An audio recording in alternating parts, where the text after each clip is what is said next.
عقل کی کمر باندھ کر اور ہوشیار ہو کر اس فضل کی کامل امید رکھو جو یسوع مسیح کے ظہور کے وقت پر ہونے والا ہے۔ یسوع کے ظہور کا کوئی ٹائم نہیں ہے کب ہوگا، وہ اس کا ظہور کسی وقت بھی ہو سکتا ہے، کسی موقع پر بھی ہو سکتا ہے، کسی ٹائم پر بھی ہو سکتا ہے۔ وہ ہم سب کو اپنے اس ظہور میں ہمیں کیا کرنا چاہتا ہے؟ اس فضل کی کامل امید، اس فضل کی کامل امید رکھو کہ اس کا فضل مجھ پر ہوگا ہی ہوگا، اس کے فضل کے بغیر میں نہیں رہوں گا، اس کا فضل مجھ پر ہو چکا ہے یا اس کا فضل مجھ پر ہونے والا ہے، مجھے پوری امید ہے۔ لیکن یہاں پر جو ذکر کیا گیا ہے وہ عقل کی خاص طور پر کہا گیا ہے، اپنی عقل کی کمر باندھنی ہے۔ کیا کرنا ہے؟ اپنی عقل کی کمر کو کیا کرنا ہے؟ باندھنا ہے۔ کبھی کبھی ہم کچھ کرتے ہیں وہ عقل سے نہیں کرتے، عقل سے کام نہیں لیتے۔ عقل جو ہے وہ سب چیزوں کو آئیڈینٹیفائی کرتی ہے۔ لوگ جب عقل سے کام کرتے ہیں تو لوگ کہتے ہیں واہ زبردست، جس نے خوبصورت کیا ہے، وہ بہت اچھا آدمی ہے، اور اس کی تعریفیں سب کرتے ہیں اور خدا بھی کرتا ہے۔ کیونکہ جب ہم عقل سے خدا کی عبادت کرتے ہیں تو خدا سمجھتا ہے کہ یہ میری تعظیم روح اور سچائی سے اور پورے سچے دل سے کر رہا ہے۔ ہاللیلویا۔ میں جانتا ہوں کہ عقل سے میں کیا ہوں، میری حیثیت کیا ہے اور خدا کی حیثیت کیا ہے، خدا کیسا ہے اور میں کیسا ہوں۔ وہ بہت پاک ہے اور میں پاک نہیں ہوں، وہ مجھے پاک بنا سکتا ہے، وہ مجھے پاک بنا سکتا ہے۔ میں پاک نہیں ہوں، میں اس جیسا نہیں ہو سکتا، لیکن یہ اس کی مہربانی ہے کہ مجھے پاک بنا کر وہ مجھ پر رہتا ہے، مجھ میں رہتا ہے، جو مجھ پر سایہ کرتا ہے، جو میری مدد کرتا ہے۔ تھوڑی سی اس کی آواز کم کرنا، سمجھ کے مجھے میری مدد کرتا ہے، میری رہنمائی کرتا ہے، میری حفاظت کرتا ہے۔ تو بڑی خوبصورت بات لکھی ہے آگے جو 4ویں آیت کے اندر لکھا ہے، تھوڑی سی ذرا سی ہاللیلویا، تھینک یو، شکریہ۔ سو کیا لکھا ہے؟ آگے لکھا ہے اور فرما بردار فرزند ہو کر، 4ویں آیت، اور فرما بردار فرزند ہو کر اپنی جہالت کے زمانہ کی پرانی خواہشوں کے تابع نہ بنو۔ یہ عقل ہمیں سکھاتی ہے، یہ تو وہ باتیں ہیں جو ہمیں نہیں کرنے والی، جو نہیں ہونی چاہیے میری زندگی میں۔ یہ کہاں سے آ گئی؟ یہ پرانی میری باتیں میرے ذہن کے اندر ہوگی، پرانی باتیں، جہالت کی باتیں اگر میری زندگی کے اندر ہوگی تو میں تو اس کے حضور سے ریجیکٹ ہو جاؤں گا، دور ہو جاؤں گا، ہٹ جاؤں گا۔ مجھے ایسا نہیں کرنا۔ اسی لیے تو عقل کی کمر کو باندھنے کے لیے پطرس نے ذکر کیا ہے کہ اگر تم پاکیزہ زندگی گزارنے کی تلقین کے مطابق، اس پوائنٹ کے مطابق، اس لائن کے مطابق چلنا چاہتے ہو تو پھر آپ کو بہت ساری چیزوں کے بارے میں واچ کرنا ہے، اپنے آپ کو دیکھنا ہے۔ تم سے کھولو، بہت کام کرتی ہے، مجھے آستہ بولنا ہے۔ تو کیا کرنا ہے؟ ہم نے یہاں پر کیا دیکھا ہے کہ ہم نے جہالت کے زمانہ کی پرانی باتیں جو ہوتی ہیں نا، جو اس میں انسان گناہ میں زندگی گزارتا ہے، گناہ میں رہتا ہے اور گناہ میں چلتا ہے، تو وہ جہالت کی وجہ سے ہوتا ہے۔ اگر کوئی گناہ میں زندگی گزارتا ہے تو جہالت کی وجہ سے گزارتا ہے، گناہ میں چلتا ہے تو جہالت کی وجہ سے چلتا ہے۔ جس دن اس کی عقل کام کرنا شروع کر دیتی ہے، وہ عقل کو کس لیتا ہے تو وہ توبہ کی طرف مائل ہو جاتا ہے، وہ توبہ کی طرف پھر جاتا ہے کہ مجھے اس طرف جانا ہے، یہ تو غلط چیزیں ہیں، یہ تو غلط سب کچھ ہے جو میں کر رہا ہوں اپنی زندگی میں، مجھے نہیں کرنا چاہیے ایسا، مجھے اس سے پھرنا ہے، مجھے اپنے من کو پھیرنا ہے، مجھے پرانی جہالت کی جو زمانے کے اندر جو کام کیے جاتے ہیں میں نے وہ نہیں کرنے، میں نے اس سے اپنے راستہ کو بدلنا ہے، اور وہ سب چیزیں اس طرف لے کر چلتا ہے، اس طرف جاتا ہے۔ تو 15ویں آیت کے اندر لکھا ہے بلکہ جس طرح تمہارا بلانے والا پاک ہے اسی طرح تم بھی اپنے سارے چال چلن میں پاک بنو۔ ہاللیلویا۔ کیا کرنا ہے ہمیں؟ کیا کرنا ہے ہمیں؟ اپنے سارے چال چلن میں پاک بننا ہے۔ چال چلن سے خدا بھی دیکھتا ہے، دنیا بھی دیکھتی ہے۔ اس کا چال چلن کیسا ہے؟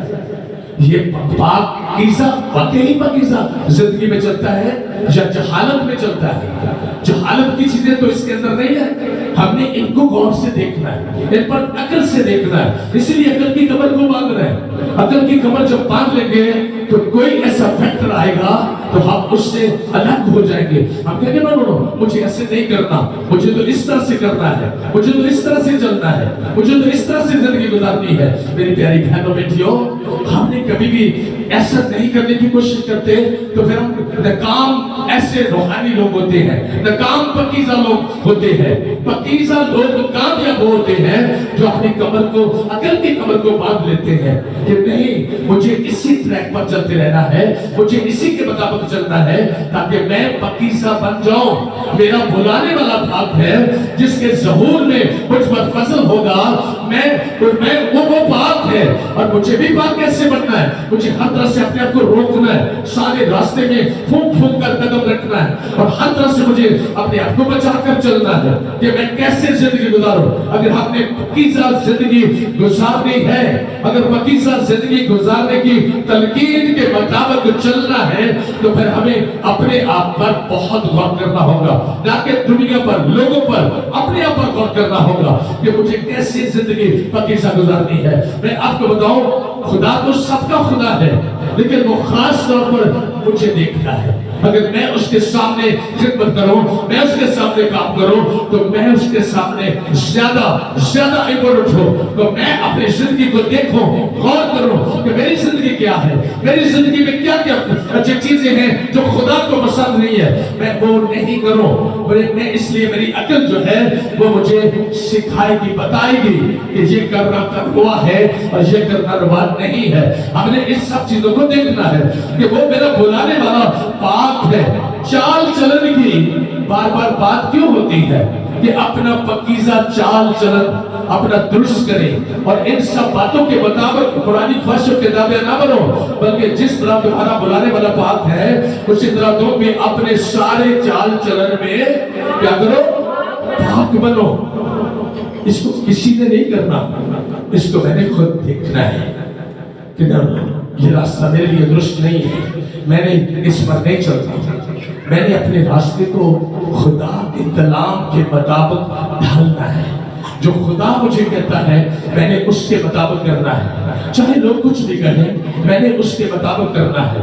میں نے اپنے چال چلن کو، کیونکہ چال چلن کا خاص طور پر جو دنیا پر بھی دیکھا جاتا ہے، دنیا بھی دیکھتی، واچ کرتی ہے کہ یہ شخص تو کیا کرنے والا ہے، خدا کا کام کرنے والا ہے، لیکن اس کا چال چلن کیا ہے، اس کے طریقے کار مجھے ٹھیک درست نہیں لگتے اور یہ درست نہیں ہے۔ اور کیونکہ لوگ جو ہے وہ واچ اسی طرح سے مجھے کرتے ہیں کہ جس طرح مجھے میرا چال چلن کس طرح کا ہونا چاہیے، خدا کے کلام کے مطابق جو اصول طریقے ہوتے ہیں اس کے مطابق میرا چال چلن ہو، تب میں خدا کو پسند آ سکتا ہوں۔ اگلی جو 17ویں آیت ہے اس میں کیا لکھا ہے؟ اس میں ذرا بڑی کام کی بات ہے، اس کو سنیے گا غور سے۔ اور جب کہ تم باپ کہہ کر اس سے دعا کرتے ہو اور ہر ایک کے کام کے موافق، ہر ایک کے کام کے موافق بغیر طرفداری کے انصاف کرتا ہے، ہر ایک کے کام کے موافق بغیر طرفداری کے انصاف کرتا ہے۔ وہ انصاف بغیر طرفداری کے کب کرتا ہے؟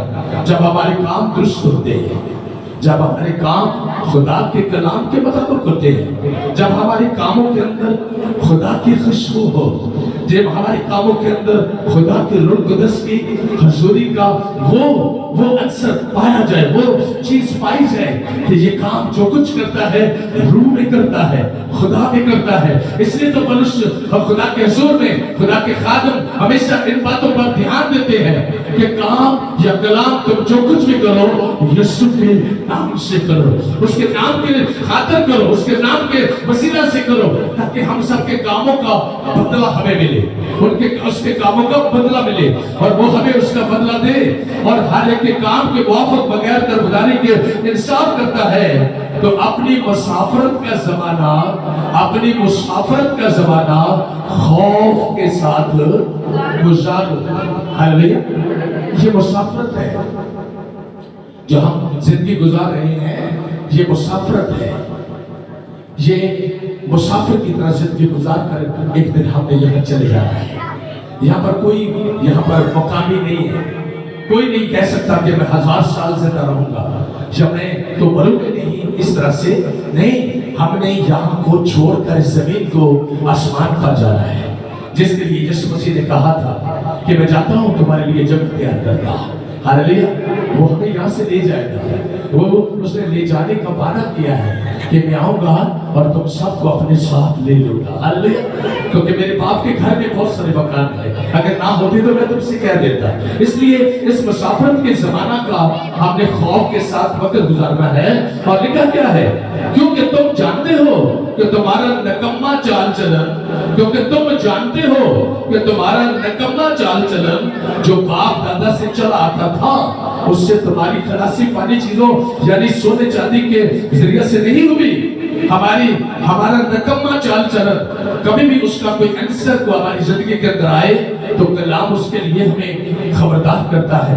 اور جو عقل کی قبر ہم نے باندھ رکھی ہے یا عقل سے ہم کام اگر لیتے ہیں تو پھر ہم ضرور کہیں گے نو یہ تو میں غلط کر رہا ہوں. مجھے ایسا نہیں کرنا چاہیے. مجھے ٹھیک درست کرنا چاہیے. مجھے ٹھیک لائن پر چلنا چاہیے. مجھے ٹھیک درست راستے پر چلنا چاہیے. میں ایسا نہیں کروں گا کبھی بھی. اور میں اپنے کام کو بھی دیکھوں گا. میں اپنے سوچ کو بھی دیکھوں گا. میں اپنے سارے اس چال چلن کو بھی دیکھوں گا. میں ان کے اندر کس طرح سے خدا کے مطابق ہو سکتا ہوں اور میں کیسے خدا سے برکت پا سکتا ہوں کہ اس کا ظہور ہو جائے اور میں باہر رہ جاؤں.